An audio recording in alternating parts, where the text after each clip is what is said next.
दोस्तों नमस्कार। मैं हूं राकेश कुमार। आप देख रहे हैं माता विमत। मित्रों, भूमि सर्वे चल रहा है और भूमि सर्वे में जो वंशावली का मामला था, उस वंशावली ने निश्चित रूप से परेशानियां पैदा कर दी थी लगभग हर घर में। कहीं संबंध खराब हो रहे थे तो कहीं संबंध जुड़ रहे थे। कई तरह की बातें थी। हमने इस पर कई वीडियो बनाया था कि किस तरह अ, हिस्सा न देने पड़े, इसके लिए बहन का, बुआ का नाम ही वंशावली से हटा दिया गया। जबकि बुआ का ये कहना था कि मुझे तो संपत्ति ऐसे भी उसमें हिस्सेदारी नहीं चाहिए थी, लेकिन तुमने तो खानदान से ही नाम हटा दिया। तो ये सारी चीज़ें चल रही थी। लेकिन अभी सुप्रीम कोर्ट ने एक फैसला दिया है जो बड़ा अहम है, और कम से कम जमीनी विवाद को लेकर, या भाई भाई का जो विवाद होता है, हिस्सेदारी मिलने के बाद उस ज़मीन को बेचने को लेकर तमाम तरह की जो परेशानियां होती हैं, उनके लिए ये बड़ा महत्वपूर्ण है। और महत्वपूर्ण क्या है ये समझिए। देखिए, सुप्रीम कोर्ट ने एक मामले में एक बड़ा फैसला देते हुए ये कहा कि पैतृक संपत्ति को बेचने के पहले, अगर आप चाहते हैं कि पैतृक संपत्ति को बेचें, तो आपको पहले परिवार के लोगों से ये जानकारी लेनी होगी, पूछना होगा कि परिवार के लोग कोई उस ज़मीन को लेना चाहते हैं या नहीं। मतलब कि पहला हक, मतलब अगर कोई पैतृक संपत्ति है और कोई उसे बेचना चाहता है, तो पहला हक उस पर परिवार के लोगों का होगा। अगर वो नहीं लेंगे तभी बाहर के लोगों को वो ज़मीन बेचा जा सकता है या संपत्ति बेची जा सकती है। मतलब कि पैतृक कृषि भूमि को आप पहले घर के लोगों को बेचने की का प्रयास करेंगे और उसके बाद ही बाहर के लोग को बेचा जा सकेगा। देखिए, हिंदू उत्तराधिकार कानून में यह प्रावधान है, और प्रावधान है धारा 22 के तहत।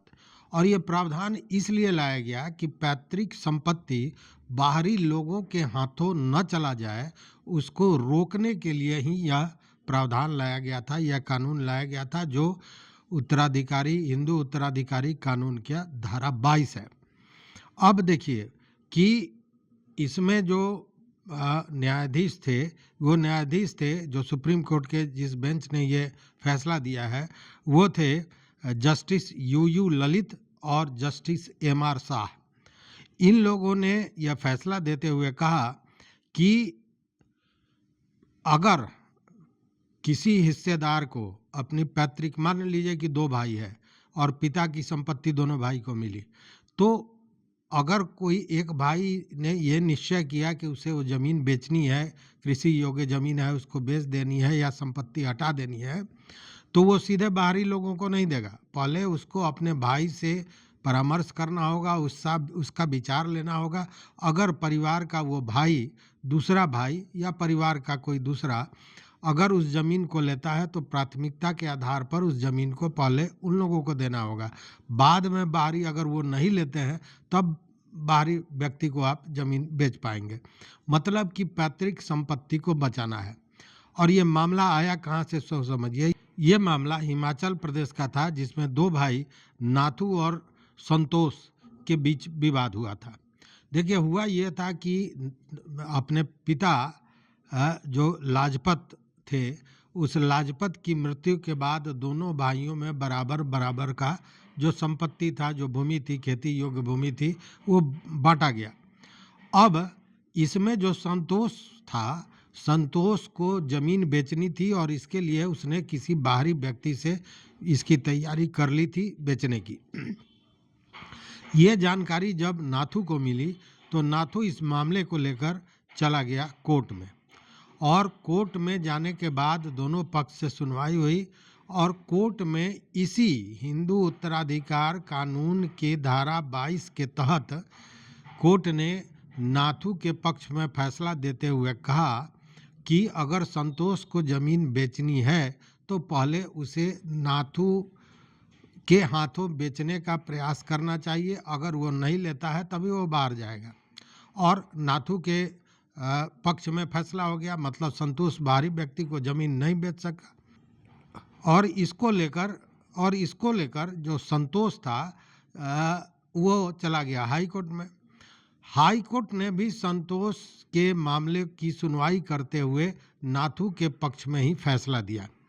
उसके बाद भी संतोष रुका नहीं, वह चला गया सुप्रीम कोर्ट, और सुप्रीम कोर्ट में जो बेंच था जिसमें जस्टिस यूयू ललित थे और जस्टिस एमआर शाह थे, इन लोगों ने सुनवाई की, और सुनवाई करते हुए जो निचली अदालत थी और हाई कोर्ट था, दोनों का जो ऑर्डर था उसे बरकरार रखा और फैसला नाथू के पक्ष में हो गया। इस फैसले में यह कहा गया कि ये धारा 22 जो है उसका उद्देश्य है कि परिवार की संपत्ति को बनाए रखा जाए, मतलब उसे दूसरे के हाथों में न जाने दिया जाए। और ये कहा कि पैतृक संपत्ति के जो उत्तराधिकारी हैं उनको यह अधिकार है कि वह किसी बाहरी व्यक्ति से पहले जो परिवार के सदस्य हैं उनसे संपत्ति बेच सके, या उनकी सहमति के बाद ही, अगर वो नहीं लेते हैं तभी वो उस बाहरी व्यक्ति के पास संपत्ति भेजेगा।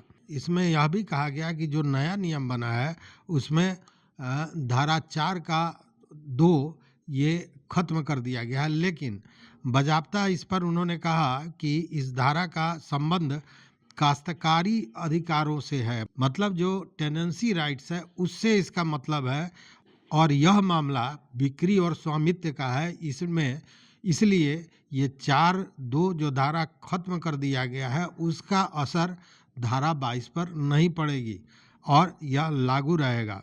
और इस मामले में जो सुप्रीम कोर्ट ने फैसला दिया नाथू के पक्ष में, उसने स्पष्ट कर दिया कि अगर अब आपको अपनी ज़मीन, आपको भले अपने हिस्से की ज़मीन बेचनी है और वो संपत्ति पैतृक है, तो पहले परिवार वालों से आपको सहमति लेनी होगी। सहमति का मतलब कि उनसे पूछना होगा कि क्या आप ज़मीन लेना चाहते हैं, और अगर लेना चाहते हैं तो प्राथमिकता के आधार पर पहले आपको उनको ज़मीन देना होगा। अगर वो नहीं लेते हैं उसी स्थिति में आप बाहरी व्यक्ति को ज़मीन बेच सकेंगे। तो ये एक बड़ा महत्वपूर्ण फैसला है, चूँकि बहुत सा केस ऐसा देखा गया है, आपके अगल बगल में भी होगा कि 2 भाई में ज़मीन है, दोनों हिस्सेदार हैं, दोनों में बन नहीं रहा है, तो भाई अगर पैसा देता है, बाजार मूल्य का भी देता है, तो उसको ज़मीन न देकर उस भाई के किसी दुश्मन को वहाँ बिठा दिया जाता है कि आपस में वो लड़ता रहे।